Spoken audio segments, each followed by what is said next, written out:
From the high plains of the Midwest, I bid you good morning, good afternoon, or good evening, whatever your time zone might be.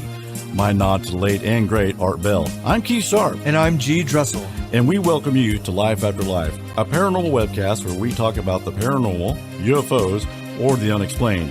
And the biggest question of them all, what happens when we die? Stay tuned.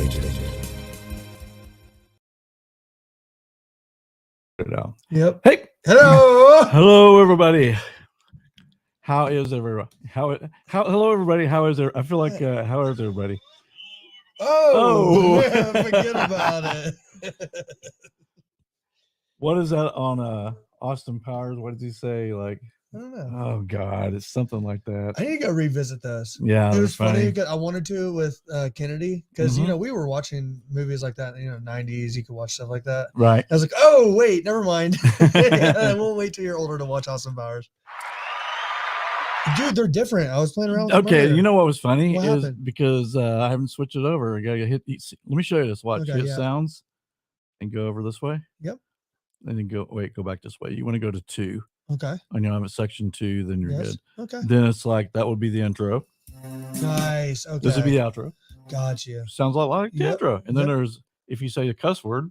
No bad language. Perfect. So yeah. So in case I'm ever sick and you need to do this by yourself. I got you. Thank you. You got it. Crash course. Hey, do you want to unmute Ken real fast? Oh, yeah, we got a special guest in our, I was about to say in the audience, but in the crew here, I got my beautiful granddaughter, Kennedy Dressel. Say hello, Kennedy. Hi, guys. My lovely daughter. Her lovely daughter. You're fine. Your lovely daughter, and she's going to be moderating. Yep. First time ever. Yeah, Pam and I both had the flu this week. Awful. Actually, I got it from him. Yeah, we had to do the show. We did the show. He starts feeling bad towards the end of the show. Yep. Didn't say anything to me. Sorry. And then what was it? Thursday, I was like, "Oh God, man!" I was just getting. I had 101 degree temperature. The whole coughing. I mean, it's my awful, cough never got. Pam's cough was bad. Yeah. But she's resting up. Hey, big prayers for Single 7, you guys. Yeah. He was in the hospital last week. He was actually going to join us for a little bit today to announce his podcast, but he just sent me a thing saying in a hospital, not feeling real good, not doing real good. So prayers for Single 7, everybody, please. We want him to be okay. Energy. Send positive energy his way. If you have another announcement, public service announcement, if you have a Fitbit iconic, send it back. They just did a recall on it. As you know, I usually wear one, don't have it on. Yep. People are getting third-degree burns from the batteries malfunctioning. Mm-hmm. They're overheating. And there are sponsors. And we're willing to do it. We want to. Yeah, we wish. So we want to, want to be honest and transparent. Yeah. So if any of you guys, I don't know if any of my viewers wear a Fitbit Ionic, but if you wear the Ionic, go to their website, fill out the paperwork. They'll send you a return kit. Send it, and they're going to give you $299 credit. Nice. To get you a new watch. And then I think in addition to that, I think they said I would get 40% off any accessory. Whoop, whoop. Now take it. So I sent mine off today. I did a big call. Man, I hate not having a watch though. It's I know, crazy. It feels weird. Yeah. But okay, so Maura Murray. Maura Murray, man. She got lost in the woods. See you guys next week. That is not the show. No, that's not the show. But it is another odd, very extremely odd. It is weird. It is weird. Case. Hey, Donnie B. What's up, Donnie B? Sean Harmon's son. Yeah. How you doing, Mel and Steve? I bet Steve's not with you though, Mel. Yeah. I bet that's just how many you got? Like 150. Look, she says bye. Hey. Anyway, just kidding. Yeah. Okay, so another crazy. All these cases are crazy. Let me pull up pictures and whatnot. Our little slideshow that we have. This one, man, it's kind of wild too because it was kind of one of the first cases that started to spread on Facebook. It was during that era. Yeah. You know what I mean? I never heard of it. Man, I hadn't either until obviously a lady at the gym brought it up to me. And then it was crazy because once I started talking to it with other parents, they all knew about it. And then I looked online and there's a huge following about the Maura Murray case. I know I'm so bad. Massive. So on some current events, I'm horrible. Me too. I'm the worst. I know. And then I'll find out about it and go, oh, that's really interesting. But I should be keeping up with that. Yeah. We did change the name of the show, guys. It is Life After Life, Paranormal, and True Crime. It fits. So no longer paranormal podcast because we do a lot on here. So yeah, we do. It's just not paranormal. Kind of been on a I've true had a crime couple kick lately, huh? Well, yeah, and I've had a couple of people say, "Hey, when are you gonna get back to Ghost?" Yeah, can't wait, dude. You know, and we I love will. Ghost. Should we talk about next week's show real quick? Yeah, go ahead. Randonautica. You guys got to check this out. Super weird. Pam turned me on to it. It is super creepy. It's actually an app. You have an intention, right? Dude, it's crazy. And you can say, I want to find something, or treasure. I want happy treasure. And one guy said murder, I think in blood. And then this app will give you a GPS location that's usually close to where you're at, and you go search, and a lot of people are finding bizarre stuff. Right. Well, and even when you talk to like the or excuse me, like I've talked to the people that create when you hear from the people that kind of were like involved in creating the app, it's even more than that. Like it's about you like going off of your schedule for a day and something weird will happen, right? And so there's a lot of depths to this Randonautica thing that is just super strange, man. Yeah, I started and everybody be careful with this thing. Yes, it's almost anything like this. Well, it's kind of Ouija boardish. I mean, and the only reason I say that is because it's all with your intention. Right. So me and Garrett always talk about, we create our own life. I think we create things to happen, whether it's good or bad. If you put a bad intention and you go looking for something bad could happen to you. And there's a few videos I've seen where bad things have happened. Like this couple are driving. I don't know what their intention was. I kind of caught it in the middle, and right where the location was, there was like 4 cop cars, a fire truck, and 3 or 4 ambulances. Man. And it was at the exact location of where they're supposed to go. The other thing too, guys, be careful of private property. Right. Yeah. Yes. Don't, because a lot of these will be like in between a house, or they might be on someone's property, and don't do that. Yeah. Pamela's in the corner. Pamela. Hi, Pamela. He's trying to find the button for the applause. I found it. How are you doing? I know. I know. So, do you have a message, or you're just hanging out? Okay. You can pull up a chair if you want. The Randonautica thing, honestly, when Pamela sent that, I like clicked it open immediately. And immediately, I think I responded within like 2 minutes. I was like, I'm in, because it was developed in like 2019, so relatively. It's super weird, man. It's really creepy. It did creep me out, and I kind of almost wondered, do I want to do a show on this? Because it's like, I don't want to send a bunch of viewers out. Well, I like how you said the Ouija board thing, though. Yeah, just like I said, be careful. It's intention and private property. Yeah. So don't go get the law on you. Yeah. Be careful. And energy. You're putting a different kind of energy into it when you commit to it. Yeah. SD says weird things happen with that app. If any of you guys tried that, or it's this first time you're hearing of it, if you have heard of it, put it in there. Also, if any of you have had a weird experience, I want you to private message me on Facebook. Okay. Or Instagram. Or Instagram. Yeah. Don't put it out on Facebook. Like, sometimes I'll ask for people like, has this happened to you? And then they'll start telling their whole story. I'm like, no, we want to save it for the show. Yeah. So this would be something, either invite you to be on the show for it, or just give it to me in a narrative and I'll read it. But it's definitely, man, it's a weird app, and I haven't downloaded it. Don't plan on it. Well, what was I doing? Like literally right before the show, I was watching a video that I posted on our Instagram about simulation theory. Yeah. And this stuff's just intriguing, man. That's going to be one hell of a show. It is. Okay. So Maura Murray, missing February 9th of 2004, 21-year-old nursing student completing her junior year at the University of Massachusetts, Amherst. Mm-hmm. Why did they put Amherst there? Is that? It's just the location of that. Okay. Yeah. And she was a star athlete, right? On the track team. Had a dad that trained her and her sisters.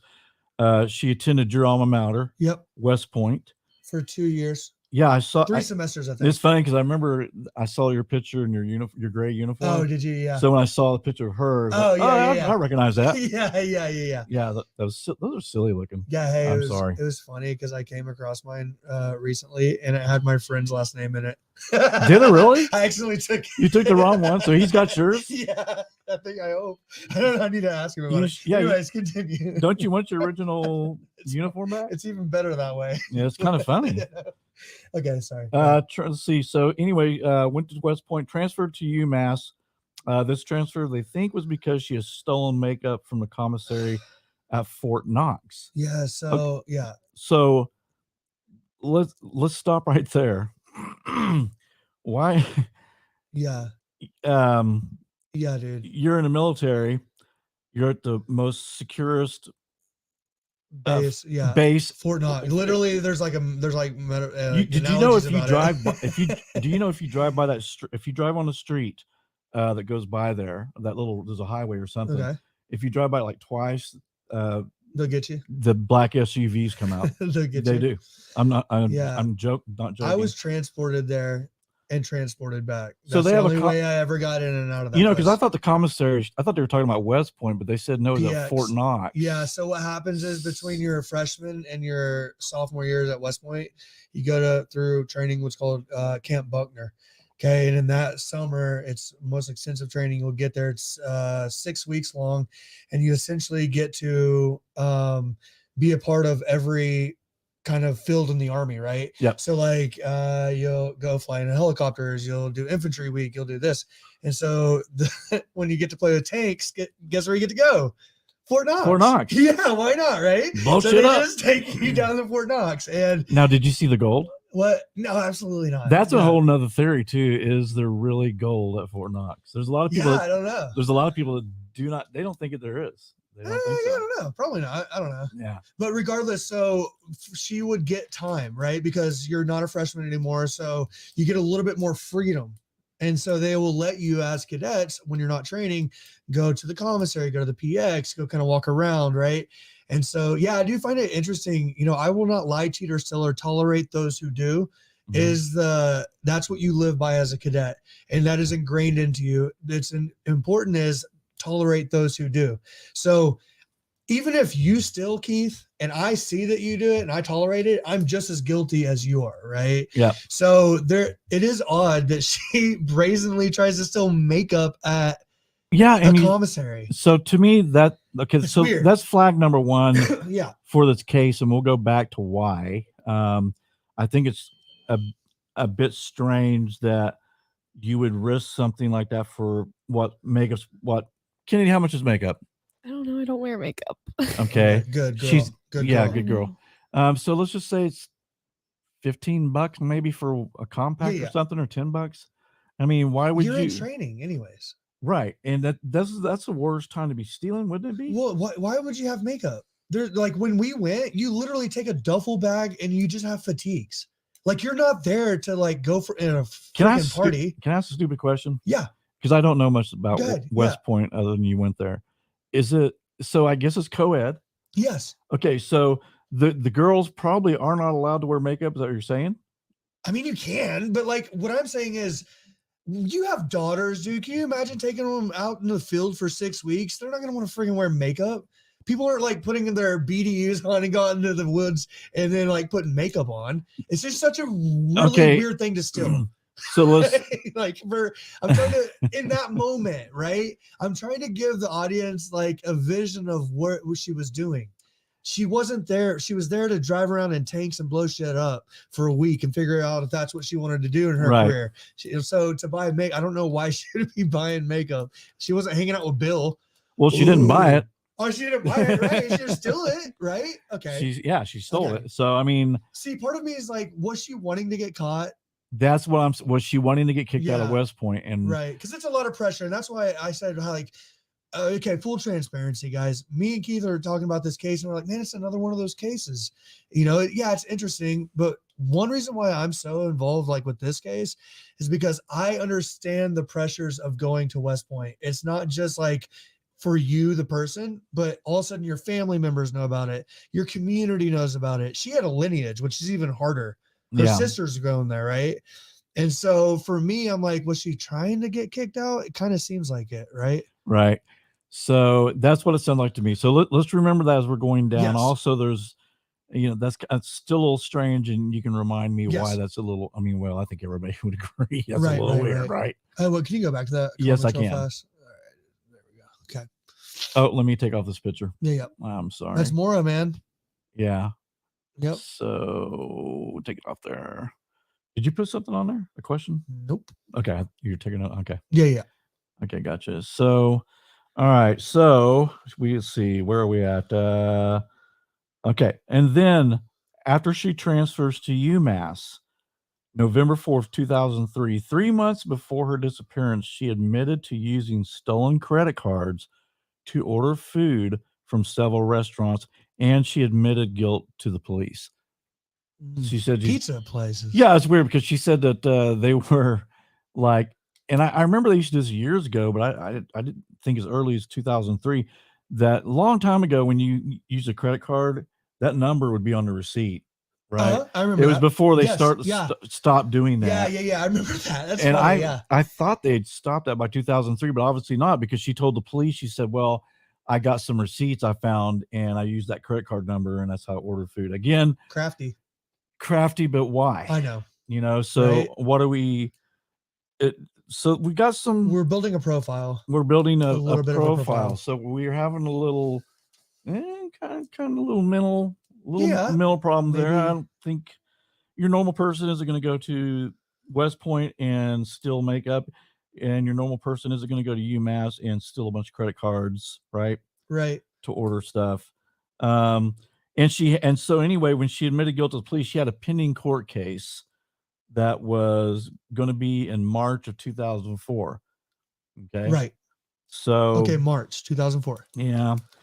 Okay. So she crashes her car on her way back from a party to a hotel where her father was staying. From what I understand, her father came in town to buy her another car. She had a crappy car. Yeah, because she had a crappy car, and also, the rag stuffed in the tailpipe. We'll talk about that later. Sure. But end up, Fred said, her dad, that and this is Fred. Intense. Yeah, Fred's intense. He said, we were going to buy a car. We didn't. Maura wanted to go to a party. I let her borrow the car. She had a little too much to drink, and she crashed her car. Crashed his car. I'm sorry. Right. Yep. But the police gave her a break. They let her get a ride back to the hotel from the tow truck, right? Right. The officer very easily could have done a field sobriety test, and I'm sure she was drunk, but she got a big break, man. She did, for sure. Huge break. She could have got a DWI. Yeah.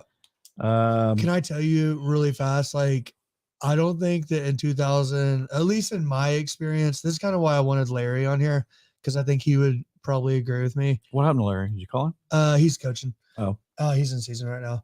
But I was kind of talking about this in front of Taylor, and she was like, "Are you serious?" But up in the Northeast in that time, like, dude, I hate to say this so bad, but like, you would get a break for drinking and driving. I mean, you lived in the Northeast, dude. There's pubs everywhere. You know what I'm saying? It wasn't like, it was kind of like normal, which is really awful to say. Yeah. People are way more educated now. I think it's probably way different now.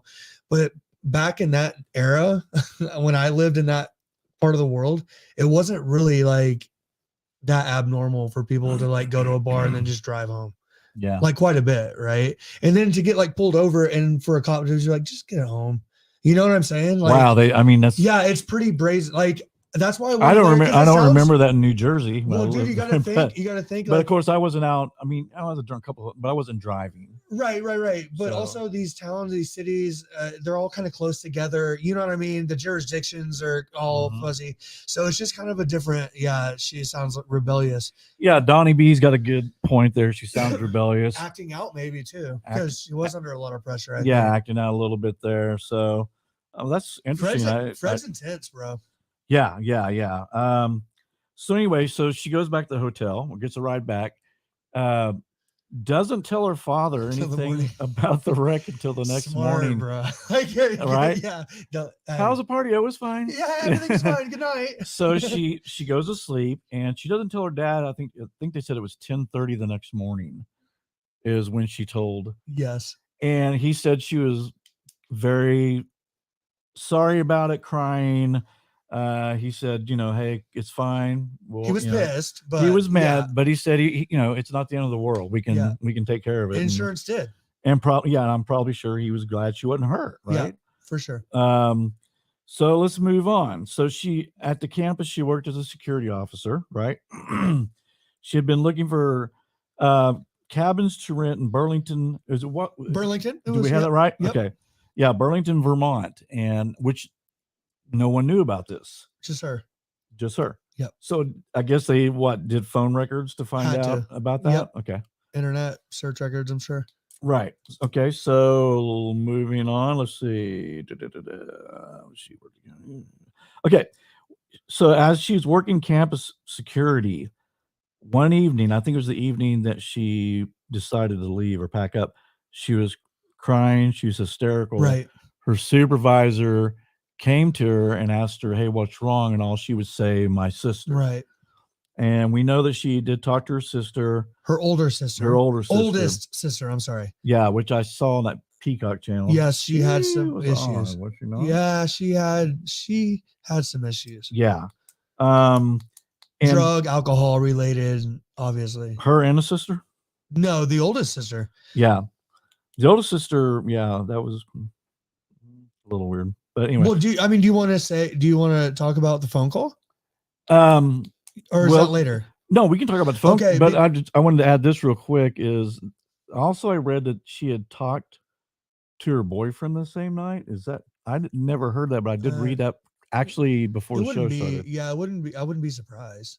They talked to her. Yeah. And so go ahead. Well, she was upset because her eldest sister had just gotten out of rehab for alcohol. Right. And to celebrate, her ex-husband or husband, whatever, boyfriend, comes and picks her up and takes her to the liquor store. They take sleeping pills and drink, and she calls Maura. I just realized literally the day she got out of rehab. She got out. And so supposedly that was the last kind of, conversation. That's when she was like super upset and everything like that. Right. Right. So yeah, again, another thing that's happening in her life. I just am to paint. Yeah. Picture, Which this right? is. Yeah. And so me and Garrett, we've already kind of got it. We think how we always say we solve the crime by the end of the show. Yeah. Except for Burger Chef. We didn't solve that one. Dang it. We're getting there. Okay, so we've got a girl who's fragile right now, right? Right. Boyfriend's cheated on her. The relationship's not going well. She's been kicked out of West Point, and she got caught with stealing credit cards. She has a court date coming up in March of the following year. Her dad's car. And then she wrecked her dad's car. So her sister calls and says, "Hey, I relapsed the day I just got out of rehab." This is all, and this makes sense. This is where this is where she disappeared, her headspace, right? So, you know what I need? A highlighter. Kennedy, throw me on. Oh my God. Oh, good toss, honey. Good throw, Kennedy. So anyway, so the night she left, I already said she was upset. She was crying. Just said my sister. Okay, so she goes back to her room, and she sends was it the same night or was it? I believe so. Yeah, she goes to her room and she sends an email to her professor saying, "I have death in the family, and I'll be taking a week off or whatever, or not knowing when she's going to come back." Right. So she packs up her belongings in boxes. Well, this can be disputed, though. This is weird because all the pictures are off the wall as well. So, but that's almost like you're completely leaving school. But what about the other side of the pancake that maybe she hadn't unpacked? A lot of people move into places and don't just leave their shit there. They just have a bed. Yeah, but how long was she there? I don't know. But that is something I heard. Somebody I think it's a good question. That's a good point. I would like to, but I mean, it changes the narrative a lot, though. You've got to. I mean, did Dad ever see the dorm room? I'm sure. I mean, he would have known. Hey, the pictures are Yeah, up. Everything's in order. Dude, that is and weird, I would think that he would have been there. I mean, would have visited her. Yeah. At He the seemed dorm. pretty hands-on. Yeah. So I mean, but again, Friends, but you brought up a good point. Well, because people have kind of stayed like closed-lipped about this, like her friends and stuff. That's what's interesting. Yeah. That is interesting. And she left a printed email from her boyfriend that supposedly was a letter that said he'd been cheating on her, or it was a breakup. I understand the email contents were never published anywhere. And he says that actually he walked in with the cops. Right. And that he completely says there was never a letter left. Okay. Which he would say if the letter was like, you're cheating on me. Yeah. Letter? What letter? I don't know any letter. Yeah, exactly. So, I mean, what you have to, man, that's where court, like getting actual police records. I know. From the inventory that was found in the room, because they would have had that listed, an email was left. Right. And that's the problem with the internet. There's so much hearsay on there. So we don't, but I mean, I've heard it in so many, from all the research I did, everybody said that there was an email. Yeah. Like on the box. Right. But I mean, it could be maybe that's wasn't the case. I don't know. Right. So we'll just, we'll plug it we'll in just say she had an email. Well, and her apartment was packed. Right. Which I think is also important. Yeah. And so it starts getting even stranger. Okay. So she leaves campus and she goes to an ATM and withdraws $280. Now, from what I understand, the $280, that's everything she had. Right. That's all she had. So that also has to come and play. Do we start a new life on 280? Plus, if you're renting a cabin, I don't know the prices were in 2004, but I'm pretty sure that could have been just for the night. Right, for sure. But let me get some pictures here, because actually these are kind of cool because they didn't release this for a long time. So fresh from Life After Life. Her leaving. This is surveillance camera of her walking out. Okay. And then here's her there. Now, because a big question that everybody had was somebody with her. Was she following another car? Which, I guess they wouldn't necessarily come in with her. But if she was traveling with somebody in her car, do you think they would have came in the ATM? No, well, and I think what kind of debunks that is I think the bus driver would have seen that other person when she wrecked. Yeah, good point. So, good point. But yeah, no, I think she's a lone wolf. Yeah, I do too. Think she's going at it alone. Right. So $280. So she's got $280 gone. Okay. Well, in her pocket. Yeah. Which again, and this is interesting because we're going to talk about it a little bit. Or we can talk about it now. No, I'm just saying. Okay, so disappearing. Yeah, we're going to go stay for a while. I mean, it almost, I don't know. Do you think this was planned way before, or do you think because of all the pressure that came down on her that she decided I'm going to go find a place? Yeah, she just snapped and again, it'd be interesting to know, were these searches done for a cabin weeks earlier, days earlier, or that day? Right. Yeah. Because that's kind of just off. You know what I'm saying? Right, Very spur of a moment. Well, and do we know she even had a cabin reserved? Yeah. So I think that I think that she never reserved the cabin. So she was basically just driving down there and just to find a cabin. Place. Okay. Which hey, me and Cass have done that. Right. We drove to Colorado we just knew we wanted to go to a place. You know what I mean? Yeah. And we figured it out. And I know, but I'm just saying that's normally, I mean, this is different. Yeah, it is. I mean, we've got a whole bunch of red flags all over the place. I guess my point my point is this.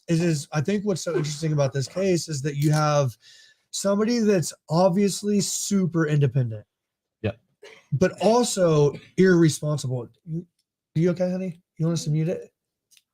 Yeah. Okay. She's had a bad And if you see any too. questions, just write them down and send them to me, or just let me know. Okay. Thank you. Okay, you're muted now. So I think what's interesting about this is that on one hand, you have this like ultra independent woman, young lady, right? Mm-hmm. That has also this really, it's like Dr. Jekyll, Mr. Hyde, was this irresponsible side to her as well, right? Yeah. So like every decision she makes, it could be one or the other. It could be her being very well pre-planned, or it could be her just being completely impulsive and making this awful decision. You know what I mean? Yeah, I just And we're gonna make a determination. Yeah, I just think there's some deep problems there, and I mean, we all have them. Well, yeah, we do, but stealing from Fort Knox is still like a biggie for me, and then also stealing credit card numbers, Yeah. is another problem. Yeah, both things. That she's obviously highly intelligent. You know, So, there some people have they're called kleptomaniacs. Yeah. Where they just steal shit. So we're talking about, you know, the crime that we know so far is stealing. Yeah. And well, besides driving drunk, but okay. So she gets her withdrawal. She decides to go to the liquor store and buys a ton of booze. But specifically, she bought Kahlua and vodka and, you know, stuff to make White Russians. White Russians, yeah. Right. Which I find really interesting. I mean, unless you guys can tell me something different, I don't know very many females who, when you go out to a bar, is like, yeah, I'll take 14 White Russians. You know what I mean? And she had like enough to make quite a few White Russians. So wherever she was going, and if she wanted to share the White Russian, that's fine, but that's a lot. I mean, well, it sounds like to have a party. It's kind of like an older. Or was she going to drink? Or you know, suicide's on the list here too. It is. You know, do we drink ourselves to death? We bought enough for way enough liquor to have alcohol poisoning. For sure. Okay, so we took out $280. We spent what, around $40 on booze, probably. So we got maybe about $240 left in her. And did she get gas? You would have to, but gas back then, I mean, she wouldn't have to get far. She's in a Saturn. You know what I mean? Yeah. So she may, you know, let's just say $10, $20 in gas. So now she's down in the low 200s of her cash. Okay. Still really not enough money if you found a cabin. See, that's where that's where I get a little confused. She doesn't have enough money even for a one night at a cabin. You know, cabins are expensive. And she wanted to go to, I mean, she was calling a place where her and her family used to go camping and have very good times and good memories, right? Which is very interesting. It's very interesting. And it's not like that she owned a cabin or no, Fred had a cabin. Her. Right. Like the people knew her. So, yeah, this is where it gets bizarre to me. Oh, God. What's the intentions here? Yes. And guys, please put in the comments or in the chat room what you guys think. This is just it's really like interesting. We need your help. Series of events, right, leading up to this mystery. Right. What's that? I won't even pop up. I know, that's what I thought I was interesting. Maybe she didn't book a cabin because she wanted to throw anyone. That's a great point. Oh, that's really good, Donnie. Donnie B. Donnie B is so awesome. All right, let's just turn the show over to Donnie B. No, but that is a great point. That's what I'm saying. That's an awesome point, that's man. What's interesting about this case is that, like, I don't think that she actually got kicked out of West Point. First off, right? I think that she left prematurely. Okay. I think she got in trouble, but because Fort Knox happened in the summer, she went ahead and stayed one more semester, and then you would think someone would check these records. I mean, someone should have called West Point. Oh, no. She got in trouble for sure. 100%. No, not that. But did you guys kick her out or did she leave voluntarily? I don't think that they would disclose that. Really? Really? Okay. Let me ask you. We talked a little bit about this last week and I can't remember what you said, but I heard some guy saying, and he's not a West Point grad, so he wouldn't know, but he was saying he thought usually like the first year or two, if you had a cadet to screw up, that usually they're going to cut you a break because they don't want to drop out, a big dropout percentage at West Point. They try to talk you in attrition rate to stay in, do not drop out. So if we had an infraction like shoplifting, we're probably going to give her a break. You know, it was stupid. Don't do it again. I'll tell you exactly what would have happened in Okay. this situation because I was there. What's wrong with our chat? Something's wrong with our chat, guys. I don't know. What's going Kennedy on here? probably messed it up. Here, type something. Let me put something in there. Hi. See, and now that's weird. Okay, so here's how this works. Okay. Is in years 1 and 2, your freshman and sophomore year, that's basically like free school. You can leave at any time, no problem, whatever, right? No problem. Yeah. If you get caught for something like that, like what she did, the decision would be you're probably gonna have to it's gonna be give them 20 push-ups. No, it's gonna be a very severe punishment. Like you have to redo your freshman year. Or oh, really? Or you are demoted and you have to live like a freshman again, which is to be a freshman at West Point is literally like the worst thing in the world, right? And so I mean would make you quit though, I think. Well, it depends how bad you want but it. They don't want you to quit though either. I know, and they have this leverage over you, right? I mean, it's a very prestigious place to go and to be a part of, right? Yeah. So for her, she would have had the decision to stay. It was not like they're going to kick her out. But she definitely, I think, leaves after her third semester. She just up and leaves.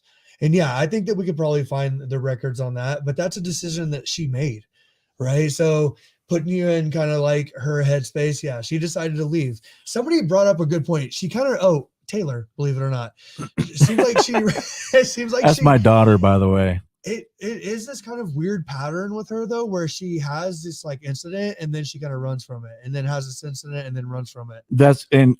Yeah, exactly. And that's in my notes somewhere. This is a person who runs away from troubles. Yeah.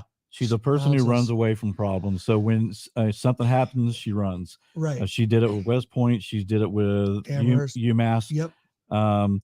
And she just wrecked the car. And so I think she's a person we see that isn't what we think on the outside. Right. There's a lot of turmoil. There's a lot of turmoil going on with her. There's a lot of pressure. She's smart too, though. She's right? very, yeah. And I'm not saying she's not a good person. No, I'm just saying that I don't think, we see lots of people, but we really don't know them. Oh, 100%. I mean, definitely, dude. So it's just a person, from what I'm seeing, she runs from problems. So, okay, let me ask you this though. Okay. Because Donnie B did kind of bring up a really good point to throw people off. Yes. Okay. Man, she really did it. If she's alive and well right now, she did it. And my case is always this. It'd be super hard to disappear on $200, but you'd have to have help. Impossible is a man-made invention, and nobody ever broke out of jail alone. No, we'll take the Michelle Whitaker case. I don't know if you're familiar with that. Please indulge me. This is a girl that disappeared from planet Earth, right? Okay. Parents said, I think a trucker got a hold of her. They killed her. I think this is foul play, blah, blah, blah. Well, she ends up alive and well 10 years later. And she said, I just wanted to get away from my family and I wanted to start my new life. I didn't, Yeah.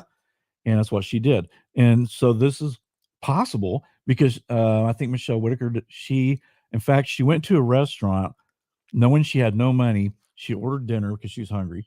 She ate. Bounced. And she said, no. Well, she got up to the counter and basically told him she didn't have the money. Well, the guy behind her felt bad for her. He paid for her dinner. Oh, okay. Yeah. So basically it shows that, with absolutely no money, right, you can make this happen. Yes. And also and I've mentioned this before on the show. I really stand by, you can't get out of jail alone. Like nobody ever got out of prison alone. They had to have a blueprint. They had to have an idea. They had to have something. Somebody had to help them in some way to get out of prison, right? So for her to fully escape, and that's what I said earlier about her friend Jessica and like some of those other friends that have stayed pretty tight-lipped over the years. It's been a long time, right? I'm not saying they weren't helping investigate and the search and stuff, but they're all staying kind of tight-lipped about their friend, Maura, right? And so it would take that though, wouldn't it? Yeah, I mean, the smartest thing to do is not tell a soul. Well, and the difference, I think, because you were going to bring up the Brandon Lawson case. Yeah. Wait, is that, man? There's so many missing people. Is that the guy in Texas that? That Colts crime and Cabernet. Yeah. We talked about they thought he was a meth user. He was he called 911, very paranoid. Police shows up. He disappears. and he's gone. And then they end up, 3 or 4 weeks ago finding his body. Right. And I think it was just a few hundred yards away from where they searched again, which we'll get to that talking about, But here's sometimes searches don't always turn up people. Right. And here's why I wanted to bring up that case and that situation is because he was a meth user. Yes. She was a kleptomaniac, maybe. Okay. Yeah. Very different MOs. Okay. And I'm not saying that she wouldn't get in trouble by now, but I wonder if she's alcoholic. Possibly. How much did she drink? I mean, was she drinking all the time? But what I'm saying was that also a way to throw it off? Because, I mean, if she's that smart to get away with it, like Donnie B said, then she would have planned this out a little bit. I was saying she planned out to wreck 2 cars. A matter of, right? I don't know. Well, I don't know. And hey, that's another good point. The doors? Just okay. Well, let's look at it this way. Also, so this kind of would go towards that she didn't plan. If you have a wreck, your whole plan is ruined at that point. You're not. I mean, even if you're going to meet somebody, you'd have to call them. And who knows where she was? I mean, it could take them 2 hours to get there. She disappeared in minutes. Right. Yeah. So she wasn't, like you said, she wasn't planning on wrecking her car. So that threw a kink in if she would have had a plan to disappear, right, meet somebody, they would have to drive. Now, if the person was close, then that would be possible. Right. But again, we'll talk about that a little bit more with the neighbors and whatnot. Because people are saying they were like everybody was looking out the window. It's like in a neighborhood when you see a cop or an ambulance. Oh, for sure. Everybody's in their front yard. Yeah. Watching everything going on. Honey, I gotta go get gas. Right. Like all of a sudden I have to leave. Yeah. So, and Tiny Tommy says, I think that she might have had a stalker after. It's possible. It's definitely possible. Yeah. Foul. I mean, let's get through these points. Okay, yeah, then we'll talk about Tiny Tommy. I like that, Tiny Tommy. That's cool. And shout out to Tiny Tommy. Tiny Tommy. I can barely say it. And hey, don't forget to subscribe, like, and all that good stuff. All that jazz. Yeah, all that jazz, baby. All that jazz. Here on Cool Radio. Okay, on the way to Vermont, she wrecks the car.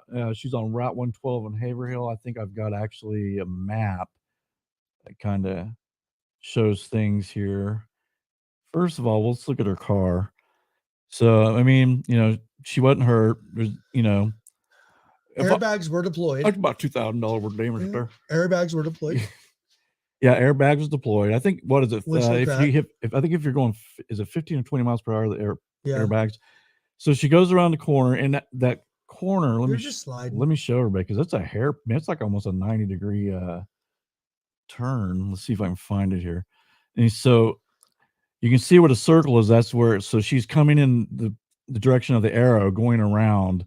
There's snow, right? So it's slick. So easily, if she wasn't paying attention. And again, I think she was drinking, and we'll get to that here in just a minute. Loses control in the circle there. Boom! It's a tree. That's a hell of a turn, though. I mean, it's not quite 90, but it's probably 85. She would have known, though. Like, she would have at least known this route. Her dad said that they took 112. They went to New Hampshire at least 4 times a year. Okay, but it's dark. Sorry, it's dark. It's snowing, and I'm intoxicated. No, for sure. I know. So yeah, I'm just going to show you. Those roads you've been on, though, where you're like, oh yeah, have to just slow down on this one, right? And so, obviously, yeah, she had been, which they did find an open container in her car. Yeah, we'll talk about that. Okay, so. First person, bus driver Butch Atwood stops and asks her if she needs help. She says no, that she's called AAA. He knows she's lying because you can't get any cell service. So Butch lives not too far away from there, and he goes to his house. He uses a landline, calls the police. Now she, according to Butch, was almost begging, "Please don't call the cops." Right. And I'm fine. Yeah, probably because of what she did. She wrecked her dad's car 2 days before. She's wrecked it. That's Butch, by the way. Yep. Butch has passed away since. So I thought about actually contacting him to see if he'd come on the show, but he passed away, unfortunately. So that's Butch, and he sets out in the car. The sorry about that. So he sits out in his bus and he does his paperwork. Now, he claims he's watching what's going on while he's doing it, right? Because people are talking about, well, he could have been looking down and she could have walked past his bus and someone could have picked her up and he would have never known or something like that. But he, of course, he's saying he not only helped look out for her, but he helped the police with the search as well. Interesting. He was considered a suspect by some people. Okay. Because he's one of the last to talk to her. But there was too many witnesses that said, yeah, we saw Butch sitting in the bus. Yeah. And he even helped search for Maura. So he's out of the question on that. So let's see. Butch calls plunder. You did that part. Yeah, we got witnesses are watching from surrounding homes. Jeez, where's that one map I had? Right there. Okay, there's a crash site. So you guys can see people on Facebook, don't send me anything while I'm on the show. Anyway, you can see there's houses. I wish my pointer would show, but it's not.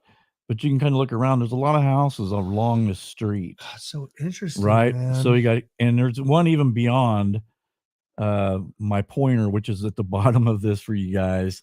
And they said everybody was looking out the window watching as this went down. I love this picture too, because it kind of shows you like the conditions. And yeah, if she's carrying stuff. Okay, I'm sorry. No, go right ahead. No, because we got to talk about it later. Okay. So anyway, we'll pull this picture back up in a little bit too. Okay. So anyway, Butch calls the police. Police show up, and they look in Maura's car. It's locked. Okay. Yeah. Okay. So then let's think. Why did we lock her car? I mean, I can see if a tow truck's coming. Well, no, the tow truck has to have access. Yes.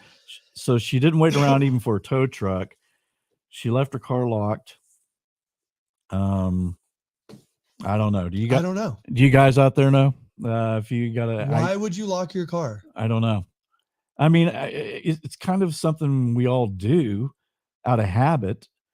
I guess.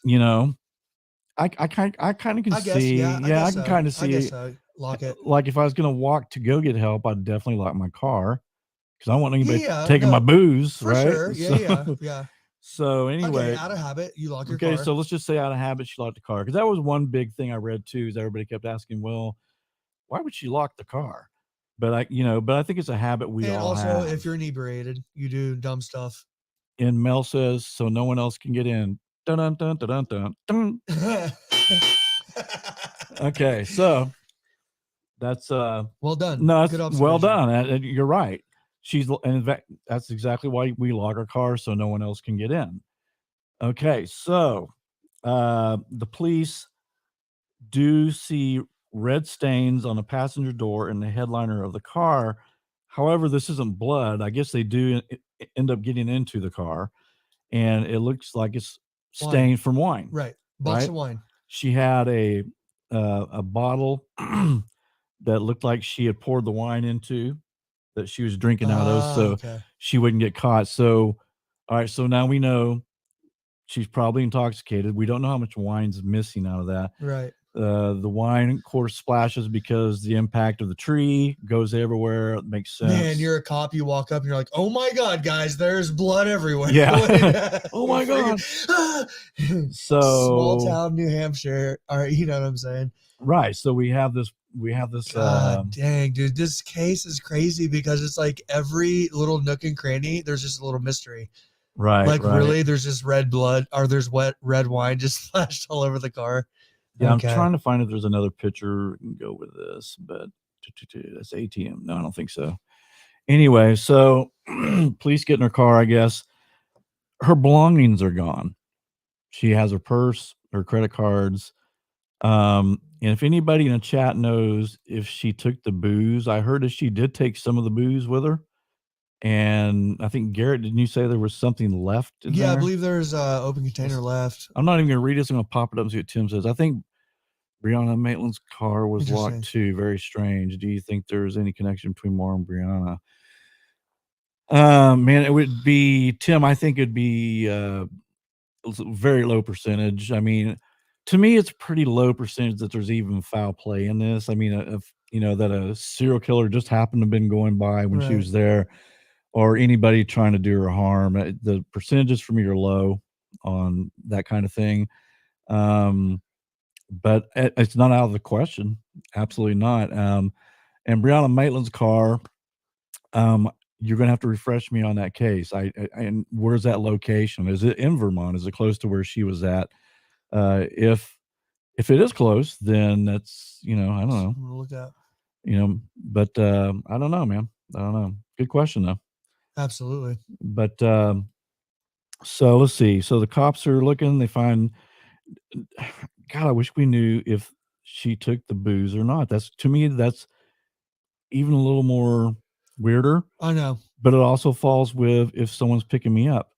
I know. I bought the booze so we can have a party. Yeah. Hurry up and get here. I've got it. I'm standing out here. But you have no cell service. So but how you have would no they cell. know? Exactly. So you have that window. That was the thing too. Is here? Let me put this. Tim says, I believe it's 90 miles from where Marvin. Oh, that's very interesting, Tim. Good point. Yeah. Man, you never know, Tim. You never know. I mean, lot of this. I mean, every serial killer victim was in a bad place at a bad time. Right. Like it's just weird like that. It is weird. Unfortunate. And it's, but just to be able to add that angle to this, though, you know what I mean? I know. It's getting into weird. Because that's the thing is, like, I think you were about to say is about the cell phone, no cell phone reception. It kind of blows the idea of somebody following her. Well, no, listen, it does blow that out of the water, too. Like, because they would have been able to have that cell phone. They do have the cell phone interactions for her. It was actually quite limited, honestly. They do. Yes. Okay. Yeah. So elaborate. Well, no, I'm just saying that there wasn't much activity besides with her and Bill. I think there was a couple missed calls there. Oh yeah, and you know what I'm saying? Which brings me up another point. Hey, I can show another picture. You sounded like a pirate, which brings me up another point. Matey. Dude, you could totally be a voice actor. I would, man. You know what? I thought about doing that. I don't even know where to apply for something like that. We'll sort it out after the show. Let me find. Okay, so this is Bill. He looks like. Well, never mind. So anyway, just say it. No, because I can't think of the guy's name. Gilbert and I don't know. Okay, yeah, Pam would know. But anyway, so. This is her boyfriend or fiance, and this is supposedly the guy, and you may have cheated on her. And I got some notes here that I wrote down about him. That I think is kind of interesting. Put the old glasses on. So we got his name's Bill Roch. They met at West Point. Supposedly the email he was breaking up with her. There's rumors of infidelity. Rumors he was very flirty with other women in front of her. And then there was rumors of Maura maybe being pregnant. Now, the sister says absolutely no way. She said Maura would have told her that. There's rumors of him being a control freak, very controlling. But he has an alibi. He's in Fort Sill, Oklahoma. And also, Fred said he liked the guy. But, of course, again, we don't know. We just got. We don't know. We don't really know people like we've talked about. I'll just bring that up really fast. What's that? He was indicted on that 2011. Yeah, why don't you? Garrett assault. Found out some really interesting information right before the show. Why don't you share that? Basically, he had gone on to be a part of a pretty significant. He was like an advocate for veterans and was a part of a pretty big nonprofit, like over in I think it was operating in Africa. But in 2011, at the headquarters for St. Patty's Day parade, supposedly he had an encounter with one of his subordinates that he tried to force her into. It became a sexual assault, but it didn't surface until the Me Too movement when she came forward, and then he was eventually indicted on it in 2019. Okay. But then COVID hit, so it's been delayed for 3 years. And so as of so it hasn't went to trial. It's going to trial. Like it's about to. Like the latest I saw was the victim's finally going to see her day in court. Yeah, you know, and that'll be interesting to find out. it will So, be. I mean, and again, this is all hearsay. These are allegations that Garrett and I are making. So, Bill, if you're watching or if you're out there, Yeah. we're just going by what we read. Well, yeah, but why what we read? Yeah, but yeah, and that most of that information came from her sister that he was very flirty and Yeah. so and maybe he was, but it doesn't make him a killer. Absolutely not. But anyways, he had a solid alibi. He's in Right. Fort Sill, Oklahoma. Right. Go Sooners. Yep. And I think that he went up and like helped in the search and everything like that too. Right. Okay. So the next thing is let's go back to this other picture, which I think is kind of interesting. The dog scent. Okay, so it shows her walking up that highway. And I believe that's Butch's house. And Butch's house, yeah, I believe, yeah, that's what they said. I saw if we are wrong again, guys, we're not experts by any means. We're just covering the case. We're covering the case. So the dog's lost scent right about where that circle is. So she walked all the way up to here. Right. Man, it was bad conditions too. It was snowy and it was slick and it was cold, and she more likely was intoxicated. Going against traffic on the right side. Right. So which you would. Yeah. And I think Butch said he didn't remember seeing her walk at all. But anyway, so the dogs lose the scent there. Now, and Garrett's heard me say this before. I've talked about this before, the percentages, and I'm sorry if you're a dog handler, but for tracking, it's about 50% to 75% of actually them finding somebody. So, I mean, a lot of times it works, but there's a bunch of times it does not work. Right. And Garrett brought up something interesting about, that sense right in front of Butch's house. What if it, like you said, what if it was Butch's scent? But I guess they would. Yeah. How would you? I mean, does the dog smell the car? What's it? I mean, how does it get her scent? Because they're not going to have anything of her. I mean, she took everything with her. I know a canine owner. I should call him tomorrow and ask. Yeah, because I'm really curious. That is curious too, because for me, it's like, how do we know that it just didn't cross over? Like if he was the last one to see her in that area and picked up Butch's scent, and then it's kind of ironic if that is Butch's house or something from the bus. You know what I'm saying? Right. So that's kind of ironic. If this is Butch's house, and you guys can correct me if I'm wrong, that would make sense. That would have been where Butch pulled in his bus, and they would have lost the track. Again, she took all her personal possessions with her, but again, I don't know how dogs. Maybe they smell the front seat of the car. And that's where they get their scent, possibly. Well, and if she had clothes, which she didn't take with her. Well, yeah, there was 2 bras, no underwear. Yeah, that's weird. So I'm just saying, if you're gonna start a new life. But did she leave that in the car? That was found in the car. Okay, that was found. Okay, so there you go. So maybe then that's the scent. But anyway, like I said, 50-50 chance anyways. Dogs aren't always 100% on that. And I'm not putting dogs down because a lot of times they do find people. Okay, so let's. Yeah. Yep, that's because the dog has smelled her seat in the car. Yeah, that's what I was thinking, Donnie, is possibly that. But Garrett said that they did find her clothes that she had packed. So I'm sure they got a scent off of that, maybe. But I think it's possible. Yeah, they could smell the seat of the car. Right. And get a scent from her. So. Anyway, so we have her missing at this point, but we don't know. You know what I mean? Yeah, we don't know. Okay. This general area is just really important. Like this picture in and of itself is super important. Yeah, and one thing I'm wanting to know is on the boyfriend reports getting a phone call from a female that was whimpering. The female did not say anything, and then the phone disconnected. Now, what time did this happen? That's the thing. Yeah. Because if it happened during this time, there's no cell service.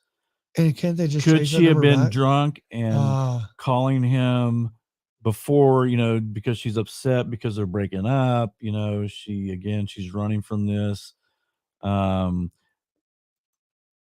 B did, but Butch took 2 polygraph tests actually. On my notes here. He took 2 lie detector tests, failed one of them, but had enough. He had witnesses that saw him sitting in his bus and also helping with a search. So he passed one, failed one. It's interesting. Yeah, and again, those aren't really. I mean, like I don't give any credence to polygraph. I mean, because if a cop came in right now and handcuffed me and said you're charged with murder, and they gave me a polygraph test, I'd be so nervous, like that I would probably show I'm lying, and I'm not at all. It's just the nerve factor would be just unreal. Because we watch this shit all the time. Oh yeah. Let's see. So anyway, so it'd be interesting if anybody in the chat knows about the boyfriend getting the phone call. I'm just wondering what time was that? If anybody knows, put it in there. So moving on, could she be okay? So now we're kind of talking about the reasons possibly she left. Could she be a victim of foul play? Because we're at the end of this case, the information that we have. Like, okay, so I'll go. Me and Garrett would just kind of trade off. Like I already told you, I don't think so. I think it's highly unlikely. I know that, yes, every serial killer victim, wrong time, wrong place, shouldn't have happened. But we've got witnesses. 1, 2, 3, 4, 5. I can count 8 houses right off the bat there that we're looking. No one reported seeing her get in a car. So, and again, for a serial killer to be there or someone to do her harm, very low percentage, I think. Yep, I don't think it happened. And what do you? No. I would rule out. I would honestly rule out like kidnapping or foul play. Okay, and I was bringing. In fact, we've already kind of went over this, but I was kind of putting up the only suspects we really have is Butch Atwood, and then we have Bill Ross, the boyfriend. He's out. Butch is out. Let me read some other stuff here. Let's see. However, he lived with his wife and mother, and was seen in the bus doing paperwork. Also helped police with a search. Police had never admitted he took a lie detector test. Barbara, his wife, was to have seen him take 2 polygraphs. He blew the first one and passed the second one. So that's what wife said. Yeah. So it almost sounded like it's hearsay. Because the police never admitted if he took a lie detector test. So I think Barbara, his wife, said yes, he did. And he blew one. Hey, blew one. Passed one. The other So one. you decide. But we had enough witnesses to see him. Bill Ross, we already talked about. He was in Fort Sill. We know that for a fact. Not really. I mean, that'd be a long damn way. So I think without anybody knowing. Yeah. Right. Yeah. So that leaves 2 outcomes. Okay, so we got 2 outcomes. One is, did we start a new life? Yep. Or did we get lost in the woods? Okay, so which one you want to talk about first? Let's take this down and talk about starting a new life. Okay. You gonna take that picture down because we're gonna need that. Oh, yes. Because there's gonna be some Yuba County, there's gonna be some Deltov, there's gonna be a little when it comes to woods and missing. You know what I'm saying? Mm-hmm. Okay, so can you escape to a new life on $200? I believe you can. Well, Michelle Whitaker proved it. Yes. You evidently you can disappear without any money. Right. So she was, you have friends that help you. Yes. You get a job. Maybe you stay with a friend until you get on your feet. You move out. Yep. Yeah, it's possible. Have you ever seen the movie Nomad? No. Nomadland? No. Good movie. But there are like groups of people that literally work at Amazon Prime or Amazon warehouse seasonally, and then just live in vans and drive around. Kind of like what Gabby Petito and her, there are people that do these things and live off the grid for a really long time. Yeah. Nobody knows about them. Their family doesn't check in on them. And so for me, it's definitely possible. Would it be difficult considering the environmental conditions? I do believe it'd be very difficult. She would have had to have somebody follow her, in which case the wreck would have had to be part of the plan. Right. And I don't see that being part of the plan. And especially, like, I think you said she took some of the booze, but not all the booze. Well, it would have to be one of those. And then again, it would have to be one of those scenarios. How dangerous would that be going, okay, I'm going to go around this corner, I'm going to crash the car. Hopefully I don't bust my head open or die. Well, and you would have to be like, okay, I know this perfect kind of corner, this place where I can slide into a tree, make a wreck. You're going to go down, you're going to park, right? I'll bring some stuff with me, not everything. and I'm going to walk down there and I'm going to get in your car and we're going to leave. Yeah. And the reason why I want Atwood out of here quickly is because I got to start walking. I don't want him to see me walking, right? Yeah. You know, he goes and parks, you walk by his house. That's where the meeting point is, the rendezvous, and you're gone forever. That's the only way Maura Murray could have made it. And it's actually doable. It is, but for the only problem I have with that theory is no one saw her get in the car. No one saw the car stop. I know. Because I think even if Butch is sitting in his He's keeping an eye bus, out. she's over this way, right? Yeah. Okay, so there's a corner. You would see headlights, and so what are you going to do if you see headlights? You're going to turn and you're going to look. Yeah. Right. Right, for sure. And he was keeping a watchful eye, I'm sure. Yeah, I'm sure he's keeping an eye on her. Yeah. Well, I guess Well, not too good of an eye because we didn't. Yeah. Well, and here's the other part too, is that, you know, her mother ended up dying of cancer. And so we talked about that on our last show, or whenever we went live with Colts Crime Cabernet. We talked about the fact that she would have reached out to her mom, but then you brought up a good point and said, well, maybe did she? Did she reach out to her mom and her mom doesn't say anything and takes it to her death? You know what I mean? But sisters, as a father, you know what I'm saying? Yeah. You know, if my daughter told me that, because I'd be worried about her safety, first of all. Well, and wouldn't you want to tell her siblings? I would tell somebody. I mean, because you would see her. I would have to. Because yeah, because their siblings, I wouldn't want to see everybody else. Everybody's worried about her, not where she is. Yeah. Yeah. So I don't buy it. I don't think that she told her mother. Let's solve the case. Okay. So our other alternative is, could she have wandered off in the woods?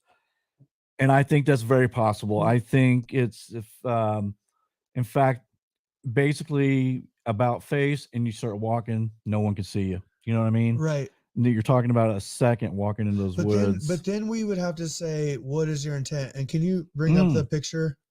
That's a good point. Well, because we need to talk about suicide. Okay. Well, there's two reasons to walk into the woods. Because I want to actually. Is that the picture you want to? Yeah, actually take it down really fast while we talk. Okay. There's two reasons to walk into the woods, Keith. You're worried that you'd been drinking. You had already been in a wreck. Right. You're indicted for using somebody else's credit card. You got a court case coming up. You've been kicked out of right. Yeah, you got kicked out of college. Okay. And so this goes into that Brandon Lawson case where they found his remains not far from his crash site. Mm-hmm. Okay. He was afraid of going to jail. So the theory is on that case is that he was sitting in the woods watching and kept kind of getting further and further back until he was lost. Right. Yes. I could see that happening in this case too. Me too. And you said it earlier, because I was like, yeah, but you would just kind of like in those woods, you would just kind of be out there until it all died down. Right. And I think she could survive for a few hours out there, honestly. Or just get too cold to the point and be like, okay, guys, I'm right here. Yeah. Or so to a house or something. Well, the thing is, they're going to have to tow her car off, right? So you'd have to be. I mean, we're probably looking at a whole 2-hour process of cops coming out. Well, it took like 20 minutes for them to get there in the first place. Yeah. Right. Yeah. And so it could be a while. But you brought up a good point. You know, they're probably like searching out with their flashlights, and every time that happens, she backs up. You back up. Now, yeah, and I heard that from. I just want to give where credit's due. Yeah, Ken Maines on his Unsolved No More. Excuse me, had brought that up, and those flashlights are ridiculous. Yeah, they're mag lights. Yeah, So he was saying, she could have been hiding, and I totally agreed with everything you said, because I was thinking, and not that I'm saying I'm just as smart as Ken Maines, but I was thinking the same thing he was thinking the whole time he was doing the show, and he said, look, she just got in trouble. She's got a lot of problems going on. Man, I don't want to tell my dad I wrecked another car. Right. So she could have been in the woods, watching this whole thing go down. And then as the police are coming towards her, like you said, Ken was saying, well, she keeps backing up. She keeps backing up. She keeps backing up. And backs up to the point where she may get turned around. I mean, me and Garrett looked at the Google's map of this thing, and it's massive forest. Right. After you get to a certain point, it's massive forest. Yeah, that's it. That's all it is. And then the other thing I kind of wonder about is, with her being intoxicated, What if she was intoxicated to the point where she sat down to rest for a minute and she ends up passing Could out happen. and then she freezes to death? Well, because as you get cold, one of like hypothermia is a byproduct of that is fatigue. Yeah. Because your blood flow slowing down, your heart rate slowing down. And so that's why, like with the elements, and here's another thing to think about. So as the lights are coming out to you and you're looking at them, have you ever been in the woods and looked at people? No. Okay, I've done it a lot. It's like perception is weird. Why? Well, just because, but perception is weird. Let me tell you this quick story. One time, I wanted to play a prank on a friend. Okay. He was having a hot tub party. So imagine this, there's like an overhang in his backyard and there's lighting onto a hot tub, right? I was able to sneak up with a couple of my other friends and cow manure. Okay. From literally maybe 6 feet away. I was just sitting like watching like a weirdo. Yeah. They had no idea I was sitting there because for me, your dad's a weirdo. Hey, and then 1, 2, 3, cow manure in there. The best thing too is I put cow manure underneath the door handles. So when they came to chase us, they would reach in to open their car door and they would just reach. So, but what I'm saying is imagine this, that she's out there and they're coming at her with these flashlights and she's backing up. But at some point as a cop, it's freezing. You're like, dude, why would she be out here? And you turn around and walk.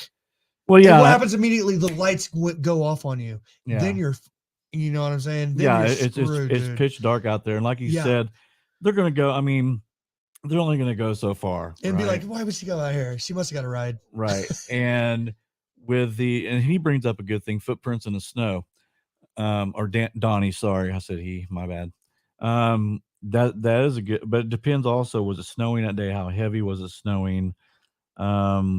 Do we got foot tracks all around? Yeah. From people looking for her. And I could see that being maybe overlooked. I could see that whole area getting contaminated real fast. Right. Just on accident. I mean, because, you got people like, hey, what the hell? There's a car, a cop here, cop there, tow truck. All of a sudden there's footprints everywhere. And again, it's one of those, just a culmination of these really unfortunate, weird timing of events. Right. And like what Tim said right here, in that case, wouldn't we find, like, that's what I'm so baffled about is not finding bottles, not finding clothing. Anything. That's the weird thing about it. But again, going back to Brandon Lawson, they did though. They found that's how they right. But searching that area, I'm just saying it's possible to overlook some of that stuff. Oh, for sure. Yeah, definitely. Cops want to go home too. I'm sure, Yeah. Like you said, after a while, it's cold. They're out there like, okay, heck with this. I'm going home. Well, we'll start research it in the morning. What's super scary about that scenario is, like, if you're reading, because also police lighting is like, oh my God, if you're like at nighttime, it's like really vibrant. Yeah. So you would have to back up quite a bit. But man, as soon as those lights kind of left and you realize, oh my God, wait a second. Can you imagine your mindset?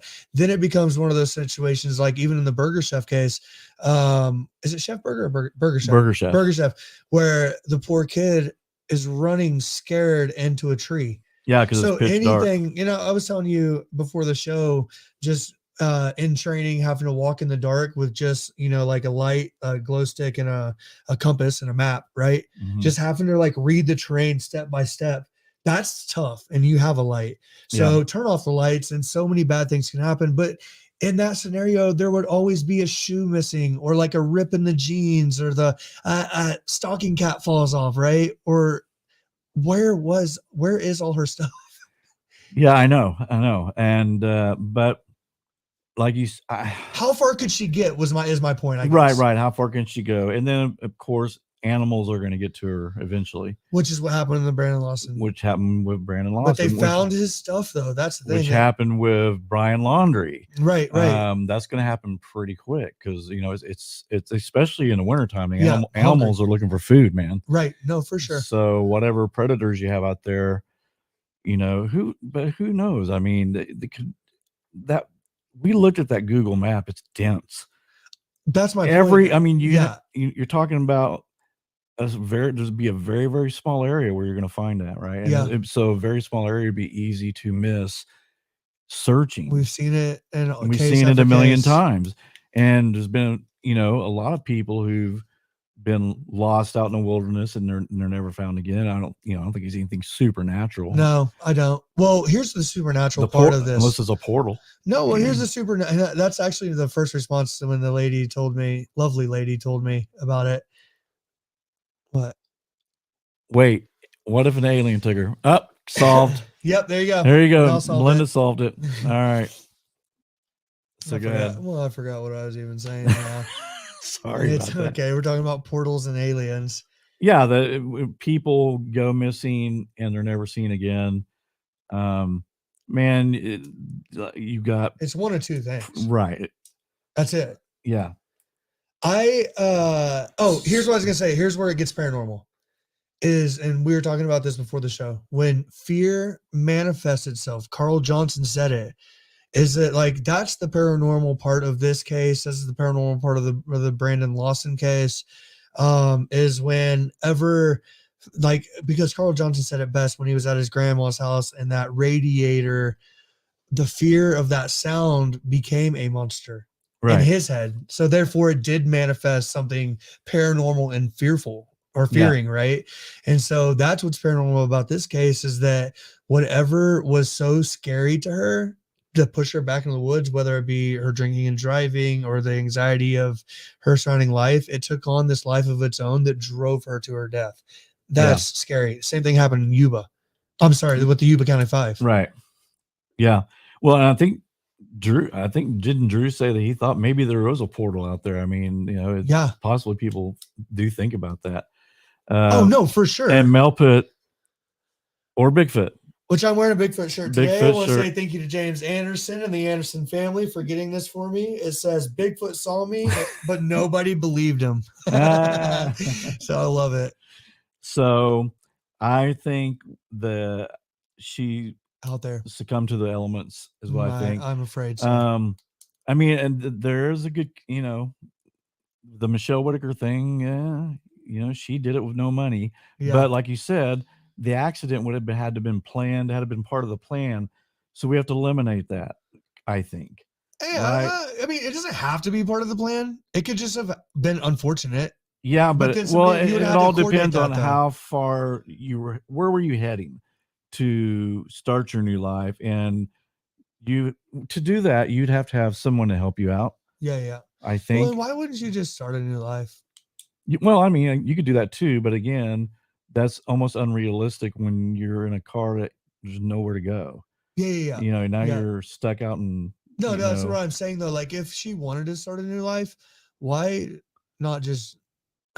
I don't know. This is a tough case for sure. It is, but because you can't get into the mind of somebody.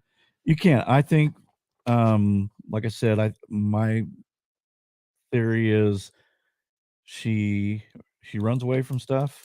Yeah.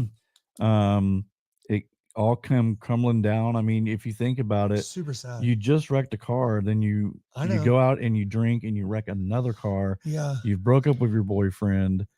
You don't want to get arrested. Well, you don't really have a plan anyways. You don't have you're going somewhere. She's going somewhere just to get away. And she's running away. She's getting away from her problems. Stressful. Right? Yeah. Absolutely. So that's what I think. I think she was running away from it and unfortunately had an accident. I think she was scared of being arrested and having to tell her dad.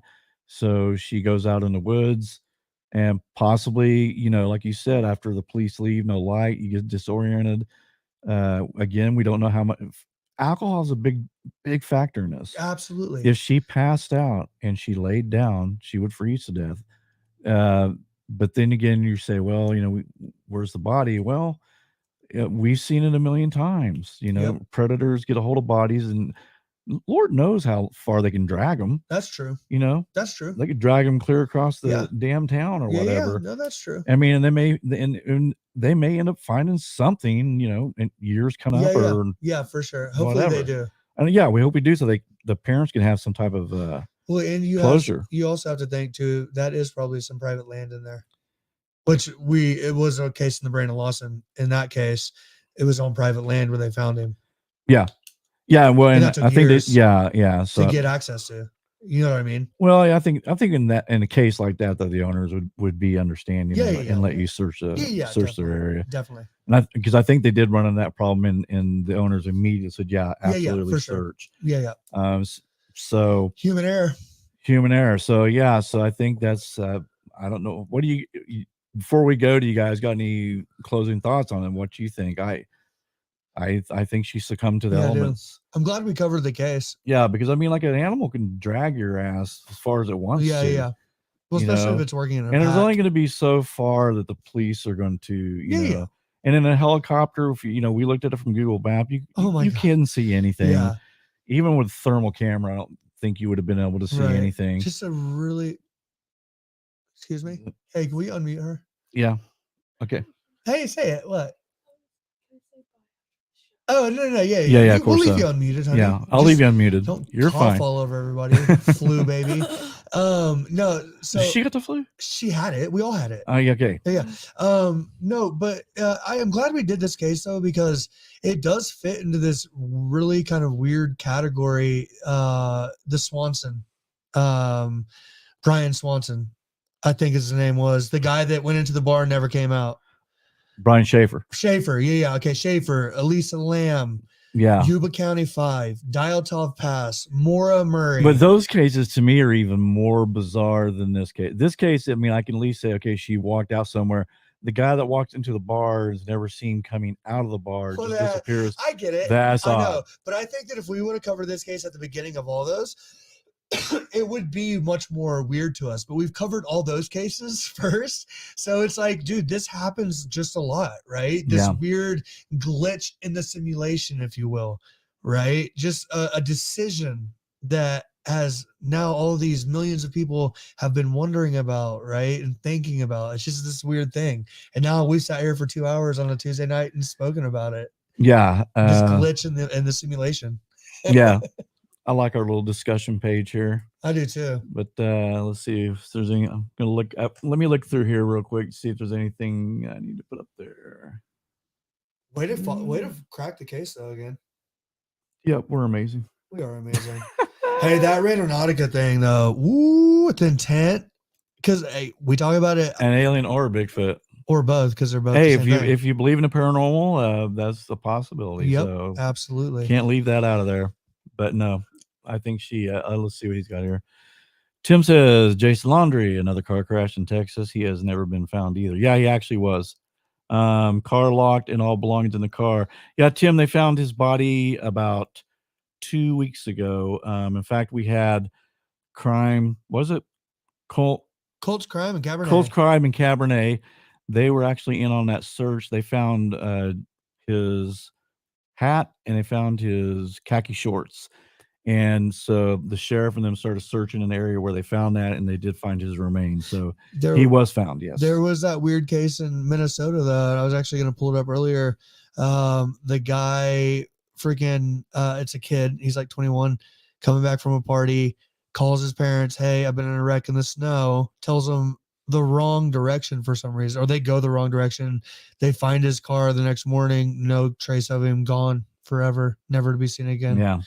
The curious case of there's a guy. Oh, wait a minute. I thought that was, yeah. That's Tim, you're right. I'm so sorry. Yeah, Jason Laundrie.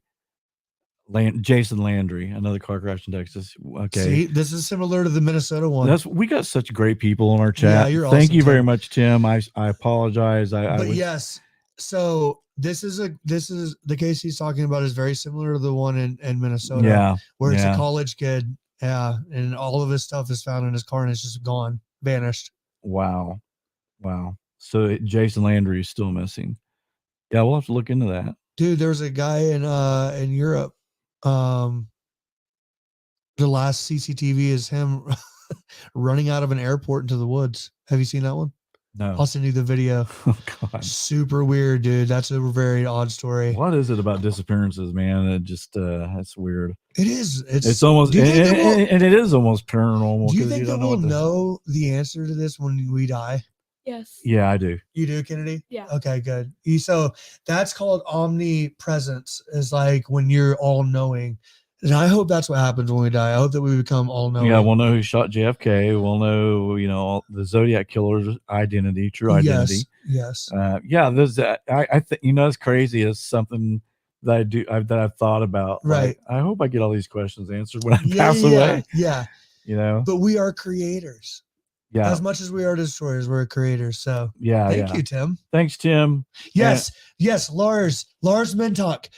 Dude, that case is insane, Tim. So this guy, let me tell you about it really fast. So this guy goes to like some Eastern European country. It's a nice country, whatever, not too bad. For like a weekend getaway with his friends. There's like 9 of them. He ends up getting a concussion, going to the doctor, and they're like, sorry, you shouldn't be flying. You can't fly back to Germany. Right. He tells his friends, no problem. I'm going to go ahead and get a hostel down by the airport. Okay. And I will leave whenever they clear me. So he does that. He gets a hostel, but the CCTV inside the hostel is him being kind of frantic, kind of like Lisa Lamb-ish type, like going in and out, looking, people will say that they saw him. He looked kind of paranoid. He's seen walking the streets. Yes, the Lars case. So he's seen walking the streets, blah, blah, blah. The next day he goes to the airport. He walks into the medical, I guess they have like a doctor at the airport, and he's pretty frantic inside there. Like he's fidgety. And when they come to check him, he just gets up, sprints out, leaves. He runs into the forest, and he's just never seen again. Wow. That is weird. Just vanishes. The portal, bro. Yeah. Lars could possibly have gone into the portal. There's a portal. But what happens in those moments, man? Like with Elisa Lamb, she just ends up in the tank of water. Yeah, well, that was mental health, right? Yeah, that was definitely mental health. I think there's nothing paranormal about that. Oh, whoa. Wait. What? The paranormal part of that is that residual energy, negative energy of things that have happened there over time, maybe drew her in. I think so. Could be. That's where Dean McMurray wanted to go. Remember, I think he wanted to go. Oh, speaking of which, we gotta get these away. Tim, you want one of these? Okay. So Donnie B should get one of these too. Donnie B, yeah. And Tim. We've got 2 free psychic readings from the military medium, which we've had for over a year. He's the best. He's so awesome. Right here. And I think these are around $200 values. Let's see. Should we do this as who wants a free reading? Who wants a free reading from the military medium? Yeah. Where's the other one at? Did you take it? No. Okay. I love him. Yeah, Dean's very good. I think you guys who've been fans of ours for some time have seen Dean. We've had him on twice, and he's just dead on his readings. Does anybody want a free reading? If you do, put it in there. Donnie, what do you think? Should we do this as a contest? Yeah, Donnie. Yeah, no, Donnie should we just get give one? All right. Yeah, great points earlier. Great points, Donnie. We'll give you a free reading from the military medium. Okay, so reach out to us on Facebook or Instagram. Yeah, direct message us. Leave us your email, or give Garrett the email on Instagram or Facebook, whichever. Just say, hey, it's Donnie B. Put your deal, and I'll give you. He sent certificates, which I'm going to call, which I'm not going to mail this. I'm just going to give you the number that's on here, and then I'll contact Dean to let him know that. Donnie, he is awesome. He's awesome. He's this guy is compassionate, dead and just on. like, yeah, just an awesome soul. Dead on. So Donnie, you just got yourself a free reading. We got. Should we give this away next week? Or yep, let's give it. You say you wanted it for your birthday? Say something. Okay, so we'll give another one away next week. Oh, what do you got to say? And we want to thank Dean for that. And also, guys, go to his Facebook. He does actually. He'll do. I've been on a couple of them. He'll do just a free reading discussion. Yeah. He pops on. You can go on there. So hey, are we gonna have a show where we have just a couple mediums on? Let's see. Did I get it? Kind of. Are we gonna do that where we have like military medium, Carl Johnson and Brandon Burton on at the same time? Little panel. Yeah, Brandon's so busy. Well, let me reach out to him tonight. See if you can, reach out and see if he'd like to come on again. If you guys want to do some readings, but also, what you guys got to watch next week's show. Again, for Mel, I think she's asking. It's called Randonautica. It's an app. It's on. You can get it on Android or iPhone. But again, guys, I'm warning you. Some of the videos I've watched. very creepy. It's all about intent. So make sure if you do this, make sure you do it with a happy intent, good intentions.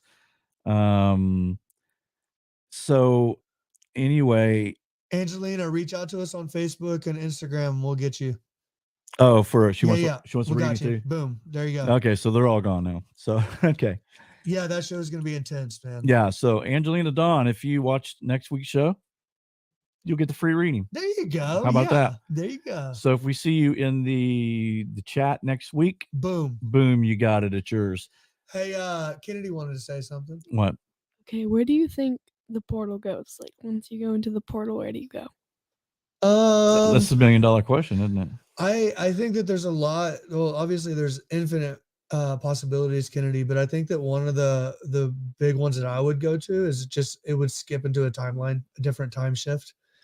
A parallel universe? Yeah, like a parallel universe. Perhaps. Yeah, perhaps where you step into your other life. Okay. Is that too much? It could also zap you into the 1800s. That'd suck. Oh God! No air, I'm just kidding. no air conditioning. Yeah. No Where heat. would a portal take you though? Would it just take you? I don't know. A parallel universe? I would think you'd either take. Yeah, I think it'd have to be a different dimension, different Do you think universe. You get a choice? Like, would you get to choose? I don't. You just no, because I think whatever's taking you is deciding where you're going to go. That is, yeah, that's true. That's what I mean. I don't know. Yeah, you would forfeit your free will. If we could just find a portal, we'll send you in it and see what happens. You want to go? Would you go in a portal? No.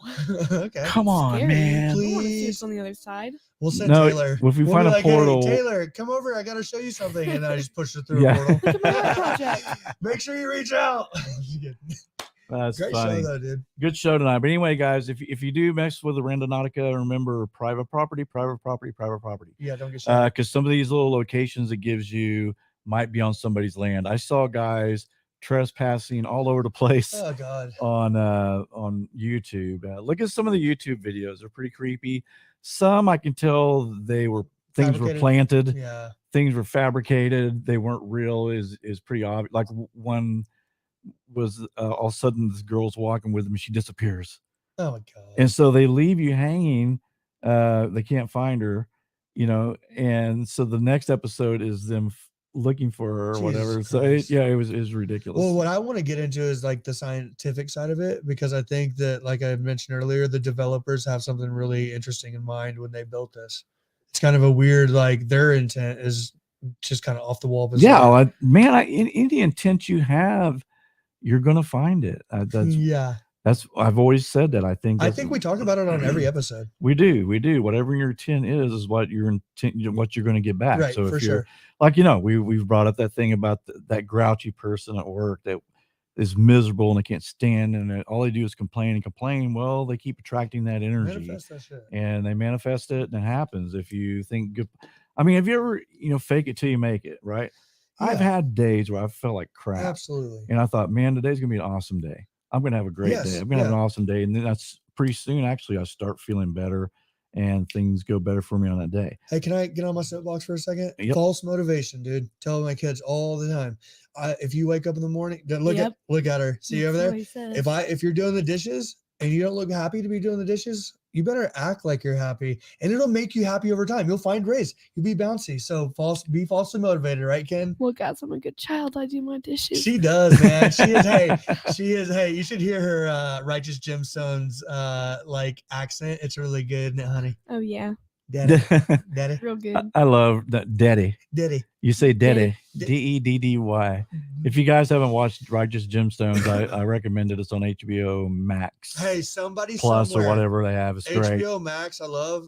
Somebody Somewhere is also another. It's like 6 episodes, super good. Yeah, have you watched Vice Principals yet? Have you caught up on it? I just started. I'm back on like episode 3. Vice Principals is great too. Yeah. Anything with Danny McBride is just hilarious. Absolutely. Eastbound and Down, Kenny Powers, all that stuff. Oh yeah, fantastic.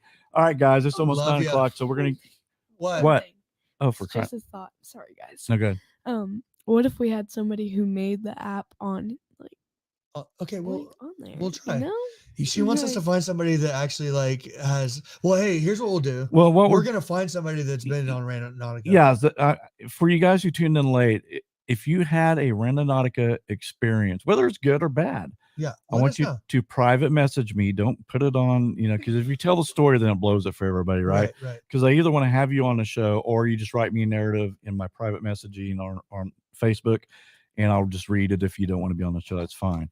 But anybody who's messed with this thing, who's had an experience, please contact me or Garret. Garret on Instagram, me on Facebook. Put it in a private message, like I said, or Messenger.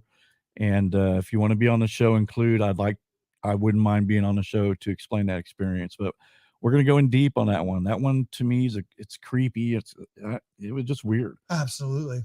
Yeah. So anyway, all right, you guys, we will see you next week. Good Thank you very much. night. We love you Say guys. good night, Oh, Ken. wait a Good minute. night. Everybody give a hand for Kennedy. Yeah, you were so good, honey. Thank you I guys so love you. much. You're the Filling in best. for Miss Pammy. Yep. Yep. And we will see you next week. Love you guys. Thanks for the Night. support, and we'll I see you should be later. here next week. Yeah.